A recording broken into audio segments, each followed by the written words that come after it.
Home Despot. Yeah. Okay. This is like take 4. I've had like half a dozen stinking phone calls in like less than 2 minutes. Yeah, Home Despot, the destroyer of the family hardware store. And it came to be when Yeshua had verse 19. When Yeshua had ended these words, he left Galilee and came to the borders of Yehuda beyond the Jordan, and large crowds followed him, and he healed them there. And the Pharisees came to him, trying him, saying to him, "Is it right for a man to put away his wife for every reason?" He answering said to them, "Did you not read that he who made them at the beginning made them male and female?" That's Genesis 1:27 and Genesis 5, verse 2. And said, "For this cause a man shall leave his father and mother and cleave to his wife, and the two shall become one flesh." That's Genesis 2:24.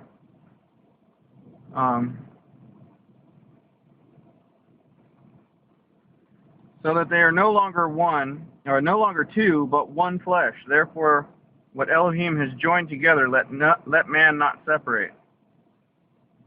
So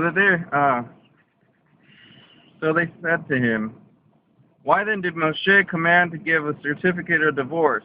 That's Deuteronomy 24:1-3, to put her away. He said to them, "Because of the hardness of your own hearts, Moses allowed you to put away your wives, but from the beginning it was not so. And I say to you, whoever puts away his wife, except on the grounds of whoring, and marries another, commits adultery. And whoever marries her who has been put away commits adultery." His taught one said to him, "If such is the case of the man with his wife, it is good not to marry." He said to them, "Not all receive this word, but only those whom it has been given. Therefore there are eunuchs who were so born from their mother's womb, and there are eunuchs who were made eunuchs by men, and there are eunuchs who have made themselves eunuchs for the sake of the reign of the heavens. He who is able to receive it, let him receive it." Then young children were brought to him to lay his hands on them and to pray. The taught ones rebuked him. And Yeshua said, "Suffer the little children, and do not hinder them from coming to me, for of such is the reign of the heavens." Having laid hands on them, he went from there. And see, one came and said to him, "Good teacher, what good shall I do to have everlasting life?" And he said to them, "Why do you call me good? No one is good except one, Elohim. But if you wish to enter into life, guard the commandments." That is, which commands? And he said to him, "Which?" And Yeshua said, "You do not murder, you do not commit adultery, you shall not steal, you shall not bear false witness." That's,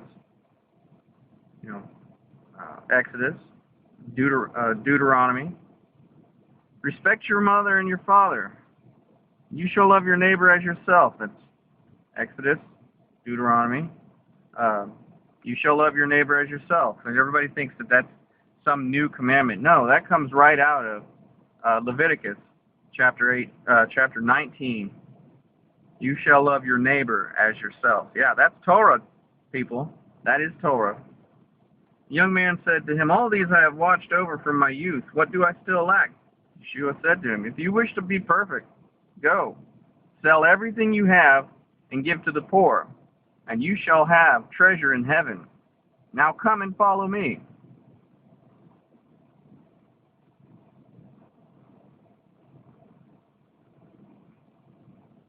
When the young man heard the word, he went away sad, because he had many possessions. You know why he went away sad? He wasn't giving up his stuff.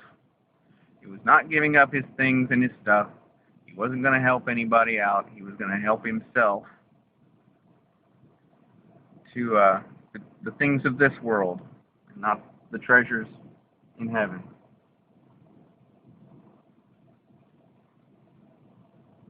Yeshua said to his taught ones, "Truly I say to you that it is hard for a rich man to enter into the reign of the heavens. And again I say to you, it is easier for a camel," actually the word there is camel. It can mean camel, but it really means a large rope, a piece of rope, to go through the eye of a needle, than for a rich man to enter into the reign of Elohim. And when his taught ones heard it, they were astonished, saying, "Who is able to be saved?" Looking intently, Yeshua said to them, "With men this is impossible, but with Elohim all is possible." Then Peter answering said to him, "See, we have left all and followed you. What then shall we have?" And Yeshua said to them, "Truly I say to you, that when the Son of Adam sits on the throne of his esteem, you who have followed me in the rebirth shall also sit on 12 thrones, judging the 12 tribes of Israel. And everyone who has left houses, or brothers, or sisters, or father, or mother, or wife, or children, or lands, for my name's sake, shall receive 100-fold, and shall inherit everlasting life. But many who are first shall be last, and the last first." Have you guys done any of that? Have you left households, families, communities, entire states to go follow after the King? Because I can tell you that I have, and I have found my life much more enriched for it, having given up what little I had to chase after the Father and after the Messiah. I have received 100-fold, having just simply walked in obedience. And I know that there's more to come,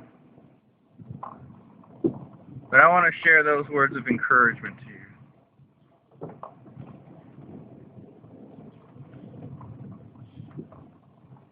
Shalom.